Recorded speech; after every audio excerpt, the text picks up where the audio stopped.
What's up, guys? Welcome to episode 30 of this 32 and 32 series where I preview every team's 2025 offseason. Last episode I did was on the team that lost in the Eastern Conference Final, the Carolina Hurricanes. And today's on another team that lost in the conference final, this time in the Western Conference Final, losing also in 5 games, the Dallas Stars. So the Dallas Stars, for a couple years back, were led by two overpaid veterans who were once stars. Literally star players, not Dallas Stars, because they obviously played for the Dallas Stars. Jamie Benn and Tyler Seguin, and we were a team that was kind of destined to be mid, to go maybe in a rebuilding direction, considering they didn't have much youth coming up.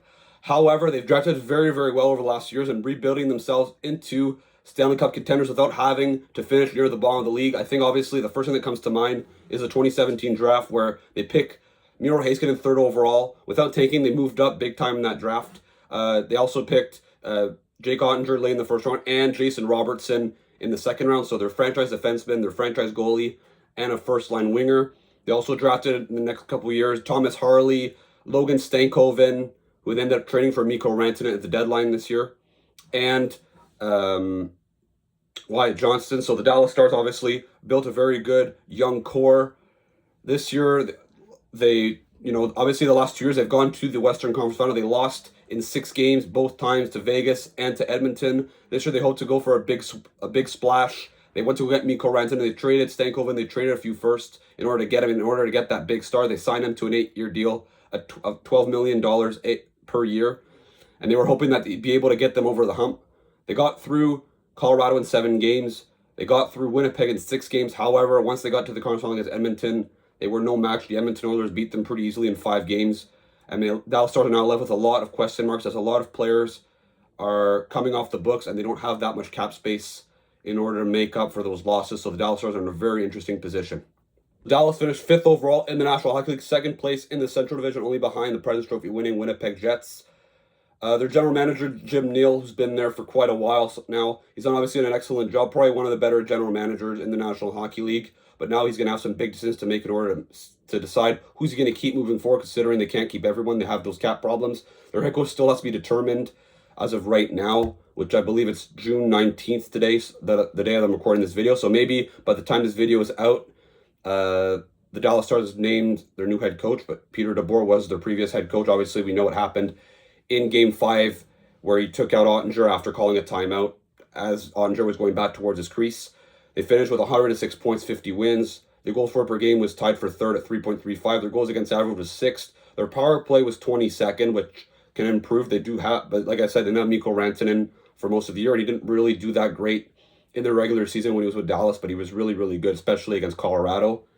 Their penalty kill was 4th at 82%, and their expected goals percentage at 5-on-5 was 13th. When you look at their top 5 scores, Matt Duchene finished leading scorer on the team, 82 points in 82 games. Jason Robertson, who his contract was expiring, they extended him for another 4 years, a bit over $4 million. Jason Robertson in 82 games finished with 80 points, 35 goals. Wyatt Johnston in 82 games as well finished with 33 goals, 71 points. Rope Hintz in 76 games finished with 67 points, 28 goals. And Thomas Harley in 78 games got 50 points and 16 goals. Jake Ottinger had a .909 save percentage, was pretty good this year.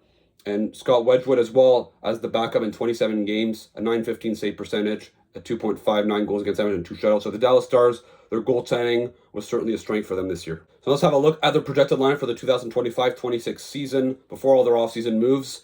Obviously, a lot of big changes are going to be made this summer, I think, in order to make the cap flexibility. So when you look here, Jason Robertson, Rope Hintz, Mikko Rantanen, obviously Jason Robertson has been trade rumors. He could be a guy sacrificed in order to free up some cap space. We'll see. Mason Marchment, Wyatt Johnston, Tyler Seguin, Oscar Bach, Sam Steele, Maverick Bork, Stranges, Ray Cohen, and Huri. After that, on defense, Lindell, Heiskanen, Harley, Labushkin, Bichel, and Petrovic, and in net, Ottinger and Casey DeSmith. Excuse me, it wasn't Wedgwood that was the goalie for Dallas. It was Casey DeSmith. For some reason, I wrote Wedgwood. That's an accident earlier. After that, when you look at their projected cap space, they only have about $4 million to spend. But this is before the Matt Duchene signing, because I made this graphic before he signed. So Dallas is basically right up at the salary cap with a lot of guys still to extend. Jamie Benn, Obviously, he was making $9.5 million. Is their captain? They're probably going to find a way to bring him back. Even though I wouldn't sacrifice a guy like Jason Robertson just to bring back Jamie Benn. Train's already signed. Genny Dadonov, Mikael Granlund, Blackwell, CC Smith, probably all guys that are going to walk. Maverick Bourque's an RFA. He's a guy that's probably in danger of getting offer sheeted, considering he didn't have that big of a role, but he did go over 30 points this year. I think, at his age, at 23 years old, I think there's going to be a young rebuilding team looking for a young player, or even a contender that's looking for a bit of cheap depth that could offer sheet a guy like Maverick Bourque. And you also got Niels Lundqvist. In the system, this is, their prospect pool. They've drafted Super Bowl the last few years. However, their prospect now is pretty thin. Milheiming, Kristen Cairo, Mendician, Martino, Bertucci. They don't have a first-round pick the next 2 drafts. Their pick this year have been 30th overall. They traded at the deadline in the Mikael Granlund and Cody Ceci deal to the San Jose Sharks. So Dallas is basically in win-now mode. However, their core is locked up. A lot of their core key players, are on the younger side. So they are going to have probably a 7 or 8 year window, a bit similar like Carolina. However, they don't have the assets and the pick and the prospects that the Hurricanes have for the moment. Now, when you look at the Dallas Stars' needs for this offseason and in the future, their biggest need pops off the page. It's the top 4 right-hand defensemen. Obviously, they're on the left side. They're very, very strong. Miro Heiskanen, Thomas Harley, S.L. Lindell. However, the right side is very weak. When you had Cody Ceci playing 20 minutes a night on the second pair, that's a problem. Labushka and Dumba, they're going to have to find a way to get that defenseman. Obviously, they let go of Chris Tanev last summer. They're going to have to find a way to replace him, even though I understand why they let go of him, considering he was like 35 years old and he won a 6-year contract.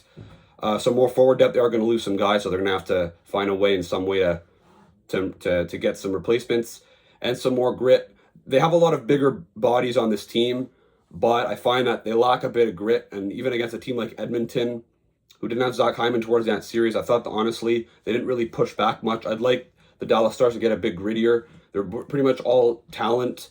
So, we've seen the last 3 years that when you play against a team that's better than you, they don't have what it takes to get over that hump. I think more grit is something they're going to have to look at. And honestly, their long-term needs are basically the same. They're a team that's really in the window of opportunity right now and for the future. So their needs now are going to be pretty much the same needs going forward. So that puts an end to this video. Let me know in the comments, what should the Dallas Stars do this summer in order to free cap space and improve their team? Should they sacrifice Jason Robertson in order to free more cap space, or should they sacrifice someone else or try to bring him back? Don't forget to check out some of my previous 32 and 32 series videos and the final 2 teams that are coming on the next 2 days. Don't forget to like and subscribe, and I'll see you again for another video. Ciao.